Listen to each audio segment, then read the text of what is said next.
Good morning, Motosendlin nga po pala. For today's video, sasamahan nyo kaming mamasyal sa Long Falls para kumain, sa park para tumambay, at sa Maria Coffee para magkape. Let's go!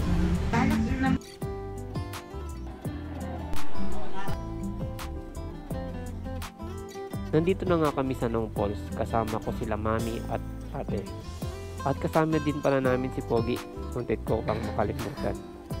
Matatagpuan nga pala ito sa Barangay Osmeña, pangatlong kanto paggaling ka sa community center. Pwede nga pala magpa-reserve dito.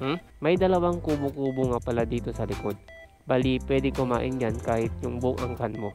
Ito nga pala yung order namin, Batil Patong Extreme Overload. By the way, nabitin pala kami dahil kala namin kaunti lang kakainin ni mami. Pero bigo kami. Kaya sabi ni ate, next time tigi-isa na daw kami. Sa sobrang sarap mga lods, talagang mabibitan ka. Kaya kung kabagan o short order hanap mo, mag-Long Falls ka na. Next, nandito na kami sa park. Kumakain nga pala kami ng cotton candy dito. Feeling mga bata ang peg. Ang sarap lang sa feeling maging bata. Yung gusto mong balikan ng lahat. Yung wala kang iniisip na problema, kundi maglaro lang. Pero matanda na tayo ngayon. Need na natin mag-grow para sa mga sarili natin. Kumbaga, focus na tayo sa goal. Kaya sa mga bata ngayon, sulitin nyo na kasama ang mga mahal nyo sa buhay. At gawin nyo ang gusto nyo. Basta, ito ay tama at higit sa lahat sa kagustuhan ni Ama Jehovah.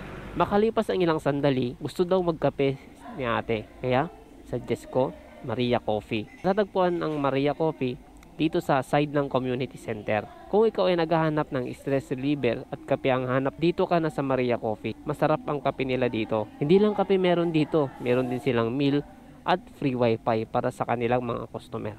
After namin magbanding, nag-duty na ako sa mga time na ito. Late na ako pumasok sa Karabay. Pero at least nakasama ko sila at nakabanding. Darating yung time na ako naman ang manlilibre sa kanila. Basta, grind lang tayo ng grind. Darating yung panahon, yung sipag natin magiging sulit. Alright mga lods, kagaling natin sa Aritaw. Nag-deliver tayo sa Aritaw mga lods. From Tenggoko to Aritaw. Tapos Aritaw to... tapos Tenggoko to Bambang. So dalawa yung dineliveran natin dito. So worth it yung delivery fee niya mga lods. Tenggoko to Aritaw 500. Tapos Tenggoko to Bambang 400 plus I think. Oo, ganun. Nakasulit tayo. So tinapos lang natin ng 2 oras or 3 oras siguro. So ayun, pabalik na tayo sa Kayombong. So meron pa tayong pending na naiwan. Which is maghihintay naman daw si customer.